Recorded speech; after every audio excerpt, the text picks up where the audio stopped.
From the CyberHub bunker and studio, you're tuning in to the CyberHub Podcast. And now for your host and CISO, James Azar. Well, good morning, security gang, and welcome to another episode of the CyberHub Podcast. It's Tuesday, July 18th, 2023. Packed show this morning. A lot happening from yesterday to today. We're going to be covering on this morning's show, so don't go anywhere. We're live on Facebook, LinkedIn, YouTube, Twitter, Twitch, and Rumble. Good morning to everyone tuning in to our live broadcast. We see you, and we thank you for making this part of your morning routine, because in just a moment, we'll do ours, which is our traditional coffee cup sip. So can't wait to share all of that with all of y'all here in just a few moments. But before I do, we are heading to Black Hat. I'm really excited, but I will be spending some time in Vegas in a few short weeks at the Black Hat conference. Come by, say hello. I'll be doing some live broadcasts from there, some podcasting and so forth.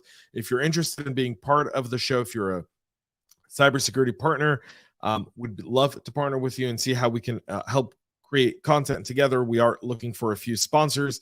We do have a few slots still available, so you can reach out to us at cyberhubpodcast.com or through our LinkedIn page as well and get all the details for that.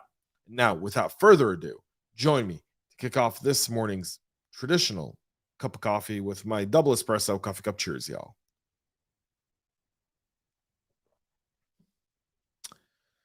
And we'll start this morning's show with Microsoft Exchange Online being hit by a new outage that's blocking emails. Microsoft is currently investigating an ongoing Exchange Online outage that's preventing customers from sending emails and triggering 503 errors on affected systems.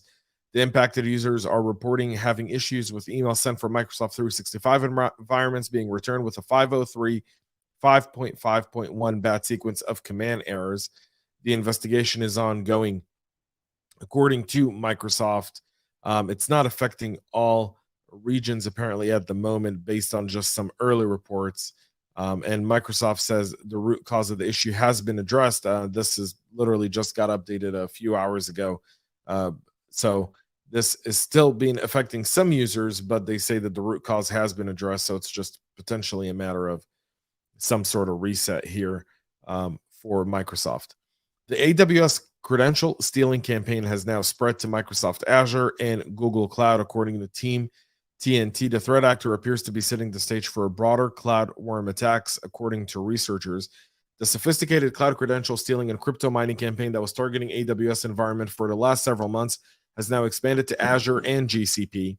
The tools used in the campaign share considerable overlap with those associated with Team TNT and notorious financially motivated threat actors. The broader targeting appears to have began in June of this year, according to researchers at SentinelOne and Permiso, and is consistent with the continuous series of incremental refinements that the threat actor behind the campaign has been making to it since the series of attacks began in December.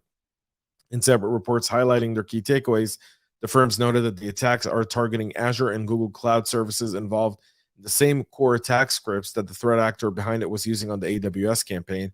However, since Azure and GCP capabilities are very nascent and less developed than AWS tooling, the threat actor says that they've only implemented the Azure Credential Collection module in more recent campaigns, meaning June 24th and newer attacks.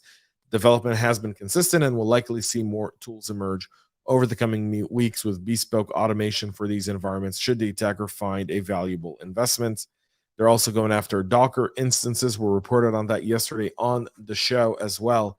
So there's that. They assessed that the threat actor was preparing an aggressive cloud worm designed to deploy in AWS environments with the goal of facilitating cloud credentials theft and resource hijacking. The deployment of a backdoor called Tsunami. Similarly, SentinelOne and Permiso joint analysis of the evolving threat showed that in addition to the shell scripts from earlier attacks, TMT is now delivering a UPX-packed Golang-based ELF binary. The binary basically drops and execute another shell script for scanning an attacker's specified range and propagating to other vulnerable targets. This warming propagation mechanism looks for systems responding with a specific Docker version user agent. These Docker instances could be hosted through Azure or GCP, so they're looking at that multi-cloud environment as well as on the lateral movement front. Sysdig last week updated a report it first published in December with new details of the Scarlet Eel. We talked about that last week on the show, and you can go and check that out as well. your cloud environments are a target. The threat actors are getting really, really handy with how they're approaching these targets. And you've got to be prepared. You got to have visibility in your cloud environments. One, you've got to be able to mitigate and understand what natural behavior is and what unnatural or suspicious behavior would be. And in order to do that, you have to know your business. And in order to do that, you have to know your developers and application folks and how are they spinning stuff up in the cloud. What are they using Docker for? What are they using some of these containers for?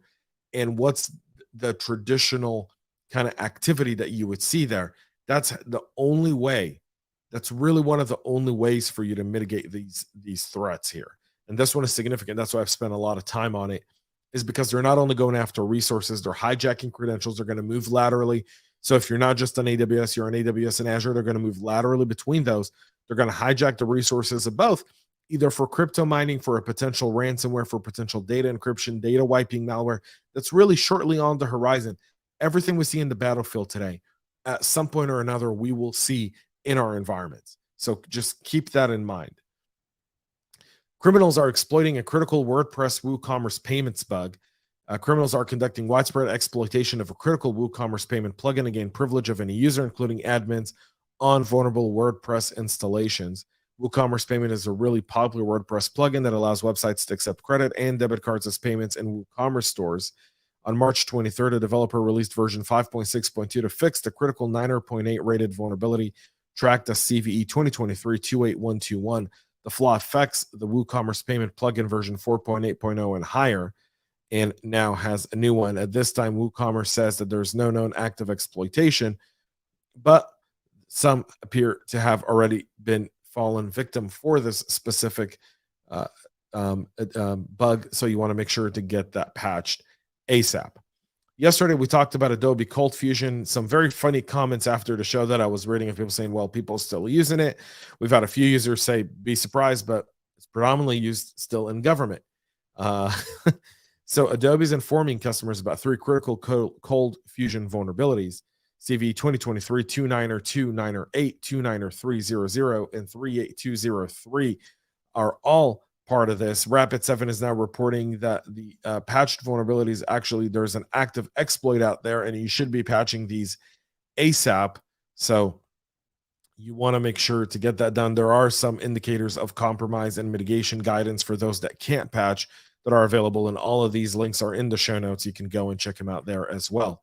CISA is also ordering government agencies to mitigate the Windows and Office 0 days. CISA has ordered federal agencies to mitigate remote code execution 0 days affecting Windows and Office products that were exploited by the Russian-based Romcom cyber criminal group in the NATO phishing attack. The security flaw CV 2023-36884 has been added to CISA's long list of known exploited vulnerabilities on Monday.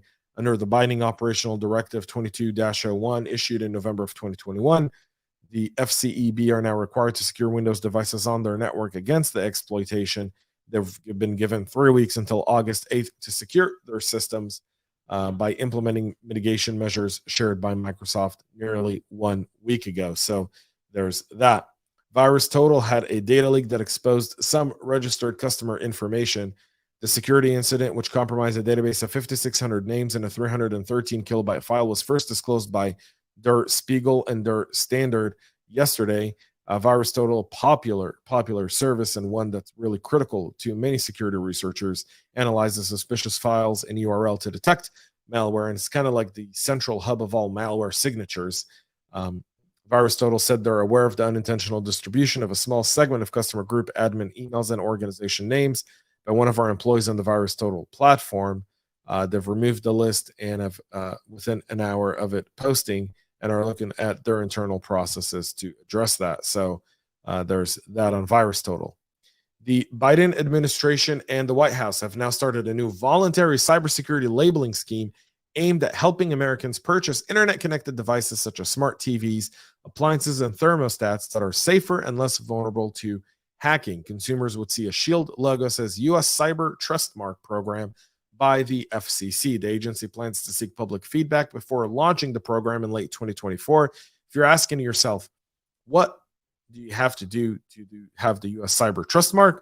Follow the IoT rules from from NIST. Yeah, there's that. There's those rules by NIST. That's how you get this. So NIST rules, we'll see how that goes. So far, a few companies have joined into certification. Amazon, Best Buy, Google, other companies who make or sell smart devices have pledged to support the cyber labeling system, according to the White House. We'll see how that actually looks into place. The FCC intends to use a scannable QR code linking to a national registry of certified devices. So we'll see how this pans out. I don't know. What are your thoughts on this one? Let me know in the comments. And police arrest a Ukrainian Scareware developer after a 10-year manhunt. The Spanish National Police have apprehended a Ukrainian national wanted internationally for his involvement in a Scareware operation spanning from 2006 to 2011.